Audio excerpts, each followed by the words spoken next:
Alright guys, before we go on to worksheet 2, I actually want to just make sure at this point we understand everything there really is to momentum and collision. So momentum, and I'll type it out here. So I'm going to type out these notes. Conservation of momentum is best used when there is a collision. So whenever two objects collide, that's when I know I want to use conservation momentum. You can actually use it if there's multiple objects, but for math's sake, we're just going to use two objects at a time. Momentum, I'll remind y'all, P is equal to mv. So for an individual object, this is that momentum. Now, what the conservation of momentum states is that the momentum of the system before is equal to the momentum of the system after. And I'll abbreviate this as momentum before, momentum after.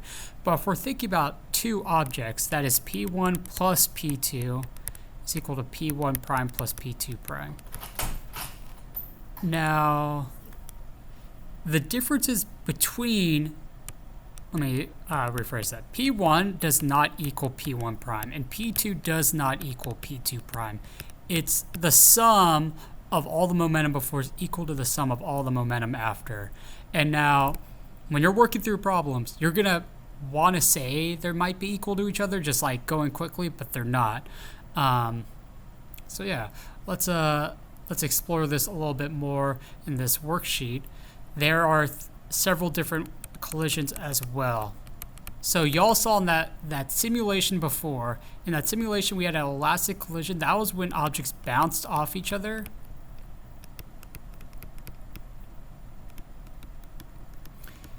So when objects bounce off each other, we call that an elastic collision. That collision was elastic. Conservation of energy is conserved.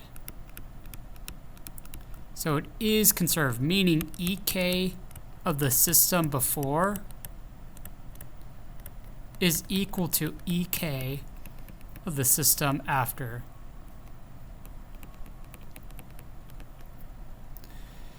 All right, another thing that is true about elastic collisions. Momentum is also conserved, which is basically saying, momentum of the system before is equal to momentum of the system after.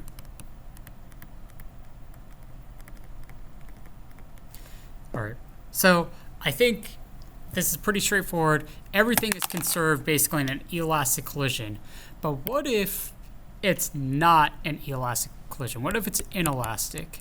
So an inelastic was like when we did that momentum simulation, it was when the objects stuck together after collision.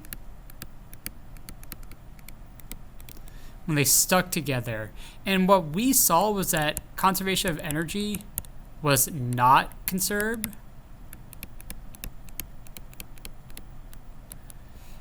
But conservation of momentum is still conserved, is conserved. All right, so elastic, energy and momentum's conserved. Inelastic, only momentum's conserved. We have one more I want to go over, and I'm going to call this explosion. You can imagine what happens in an explosion. Essentially, objects start together, then separate. So we actually had two examples of this already in worksheet 1. I'm just going to hop over to worksheet 1. So this cannon scenario, when the cannonball was stuck in the cannon, they separated. That's an example of explosion. And then also these atoms, when we found the ratio, they started together, then the atoms split apart. That would also be explosion. So, yeah. Also, while I'm here, I realized when we were doing this problem, I did not multiply 150 times 1.5. This should end up becoming like negative 22.5 meters per second if you do that correctly. So if you're like, Mr. Erickson, you don't, I thought we were supposed to do something else. You're probably right. This is what it was supposed to become. So I'm probably not going to go back to upload that video. So Just a little mistake I noticed afterwards. All right. So here are my three. Oh, and let me also write here. Conservation of energy is not conserved. Conservation of momentum is conserved. All right. So when you are working these problems, energy really cannot be relied on. And when I say elastic, they're bouncing off each other, it actually has to be perfectly elastic for this to be conserved. When is it perfectly elastic? Generally, if you're playing a game of pool, or if you're talking about atoms bouncing off each other, it's very specific scenarios when this is true. It's not every time they bounce off each other. We'll talk about it later, but elasticity is a spectrum, and essentially, if it's not perfectly elastic, you kind of can't assume that energy is conserved. That basically tells you you should always kind of default to conservation of momentum whenever you're working any of these problems. Now the base conservation equation, we have P, the momentum before is equal to the momentum after for these objects. After. What that is saying is P1 plus P2 is equal to P1 prime plus P2 prime. And I'm going to break this up even further. M1v1 plus M2v2 is equal to M1v1 prime plus M2v2 prime. There's a lot of variables here. I'm getting all of these because all momentum's equal to mv. So I'm just plugging in all these variables here. All right. This can be used for every one of these conservation of momentum equations, but I'm going to make it actually easier. So I would use this for elastic because everything is separated. If I know they're inelastic, this is how I'm going to change it. I know they get stuck together at the end. So they go in separated. So see how they're separated? But when they collide with each other, both masses are stuck to each other. If they're stuck with each other, then there's just one velocity for both of them at the end. So interesting topic here. So I can actually shortcut my equation so that they are a combined momentum at the end here.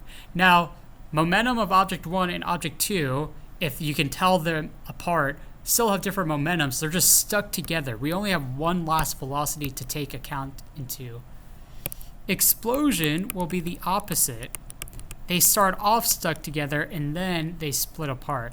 So m1 plus m2 will be equal a combined velocity, and then they separate. Then it's m1 v1 prime plus m2 v2 prime.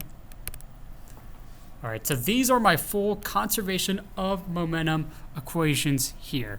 If I can identify which kind of collisions occurring in these problems, then that will save me a lot of time. So I'm going to end the video here, and then we're going to work on worksheet 2 next.